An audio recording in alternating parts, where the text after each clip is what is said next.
Hey, a small pocketable take it anywhere camera that has really good stabilization.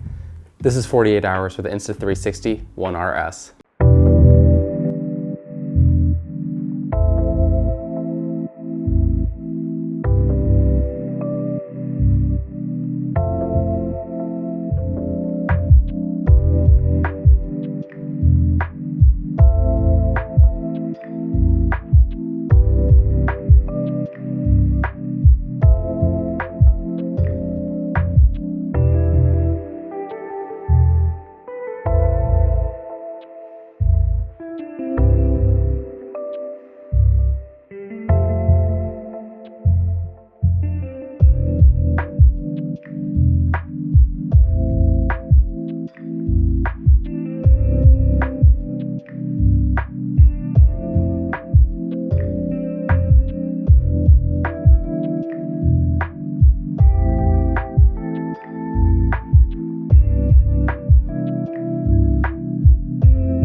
This is one of the few small form factor cameras that I actually feel has a place in my kit. Not only that, it's something that I actually don't mind carrying around with me every day. More importantly though, it's actually a camera that in a lot of situations I prefer to take over my a7 IV or my a7S III, not only because of how small and light it is, but because of the shots that I can get with it that are much easier and quicker to do compared to this bigger setup. Combine that with the fact that this is basically two cameras where I have a 360 lens on it, or I can swap it out for the Boost 4K lens and get sharper, better low light images out of it too. You've got a very fun and interesting setup. So I've been using the camera for about 2 weeks now. In this overview and quick first impressions, I want to give you some of the main reasons why this is my go-to camera when I'm just trying to film, vlog, and other things that I don't need as professional footage out of, as well as why it's such a fun little camera to use too. I have a detailed article and video review that'll be coming out in the next few days on 𝗟𝗵𝗺𝗀𝗀𝘀. So if you want a deeper dive into this camera, some of the specs, key features, some comparisons too,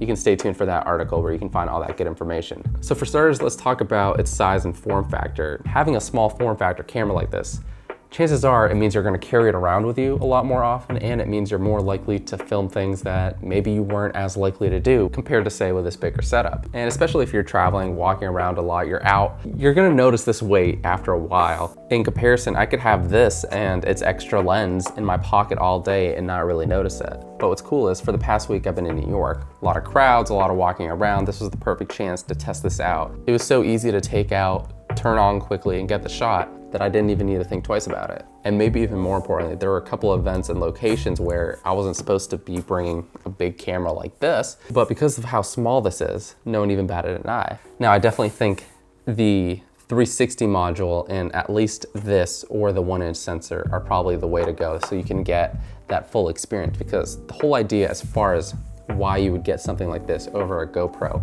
is the fact that it is modular, that you can switch out your lenses and you get a lot more flexibility as far as what you shoot. And the other really cool thing about the 360 lens is even if you don't know what you want to have the camera look at, you're capturing all the action around you. So even if you missed like turning the camera to whatever thing was happening over there that was really exciting, it should capture it pretty well. And of course, one of the other things that's really awesome about this is you can get those really cool effects that I showed you in that first sequence, where in the edit, you can actually add keyframes to zoom in on the lens and then change your pan, your tilt. It takes a little bit of work and it does slow down your computer a little bit when you're working with these clips, even on my fully spec'd out MacBook Pro. And that brings me to my next point. When I just want to shoot really quickly and just get the shot, that's where I would prefer using this. It's going to look a little bit sharper, it's going to be a little bit better in low light, and again, it's not going to require all that editing and post, and it's not going to be as taxing. I can get this turned around a lot quicker. Similar to the One R, you can swap out lenses very easily. In fact, it's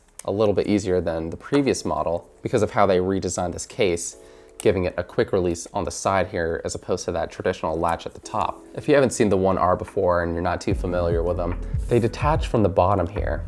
This is the battery. You have your touchscreen on the back, nothing on the front. You have your power button, your record button, and this detaches. This is the brain. On its side here, it has two connectors. And the reason it has two connectors is specifically for the 360 lens, and it's communicating that information to the brain here. The 4K boost lens, on the other hand, is just the one lens on the front, but you can actually flip it around either way. So if you want to have your touchscreen and view monitor on the front while you're vlogging like this, you can do that. Basically the whole time while filming, I kept it in its case, not only because it added a little bit more protection, but because it gave me the ability to mount things at the bottom, whether it was a selfie stick or a little attachment piece that I used to connect it to my helmet. Using this overall, it feels very snappy. So we've got the power button at the top and then the record button. If you enable it in the settings, you can just click the record button, and then within a few seconds, it's going to start recording the clip. And then once you stop the recording, the camera will turn off automatically. This is cool when you just want to take it out, grab that shot really quickly, and then put it away. I've been doing that a lot with it on, so we'll see just how long it takes. And it's on. As soon as you have your picture viewer on there, you're ready to record. On both the front and back of the viewfinder, we have that tally light there. And when I click it, it'll turn red and it'll start flashing red to let me know that it's recording. So I can clearly see it from both sides of the camera. And I also keep the sound on so I get those audio cues too.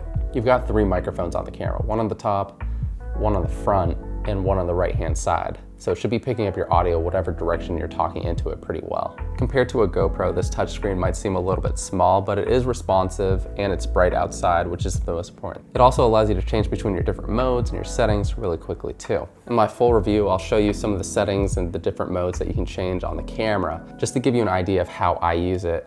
Mostly I've been shooting at 4K 24 frames per second or 5.7K 30 frames per second in log, and the rest of my controls are all manual. This just gives me the most control over what my video looks like and allows me to color grade it really easily in post. So these two lenses together are considered the twin edition that you can get online. And there's also a 1-inch 𝗖𝗺𝗀𝗀 that you can get too. So any of those 3 lenses can be bought separately. Both the 360 lens and that 1-inch 𝗖𝗺𝗀𝗀 I was just talking about came out with the previous One R and are compatible with the new One RS. And what's cool is the new 4K boost lens, which came out with the One RS, is also compatible with the older One R, so good on Insta360 for doing that. At first, the One RS and the older One R might look nearly identical with the exception of the name, but there are a few important things that they've done with this newer model. First is that bump at the bottom, which is the battery. It's now 1445 milliamp hour battery compared to the One R, which was 1190. And depending on the mode you're shooting in, you might get an extra 10 to 20 minutes of filming.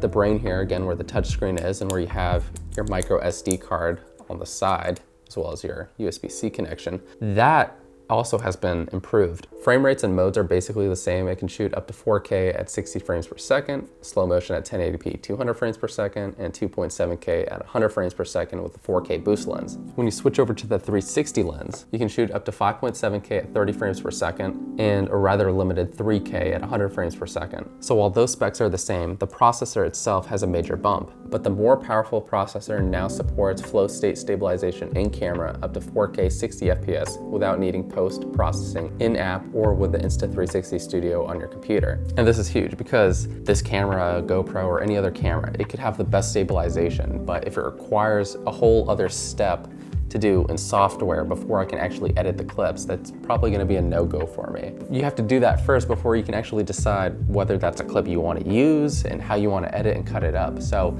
a lot of extra time and effort, and I'm glad that the Insta360 now has their flow state built right into it. And like we were saying earlier, because the battery is now larger, it makes the camera overall a little bit taller, so it doesn't work with the old cases. But that's not a bad thing because, again, this new design just allows you to take the camera out. It slides out really quickly, and so you can make that switch to your other lens much faster.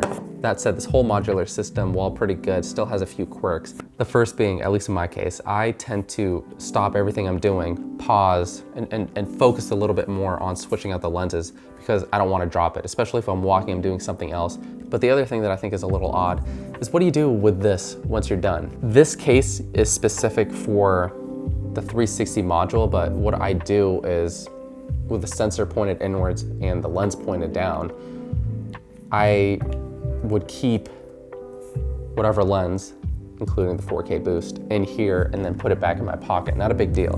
But when you're not using this, assuming you're deciding to cover this while it's not in use to protect the 360 lens, I usually either put it in like a little protective pouch, or if I have like a lens cleaner on me, I'll just wrap that up. For this to make its way into my daily carry bag, even when I'm not planning to really shoot anything, just the fact that I'm like, okay, I'm gonna bring my laptop, my phone, a charger. I'm gonna bring this with me too, just because I don't know what I'm gonna be doing today. So especially in good lighting, the 360 lens, even though it's unchanged from last year, is still really good, and you can get really cool effects on, you can do cool transitions, or like I said, you can film yourself, film someone else, or you don't have to even worry about the framing. That's what that lens is for. If you want a little bit more performance, you want more of that professional look in a smaller form factor, that's where you get the 4K boost lens. So those have been my quick thoughts. Be sure to read the full article and review on makeuseof.com once it comes out. And until the next one, I'll catch you later.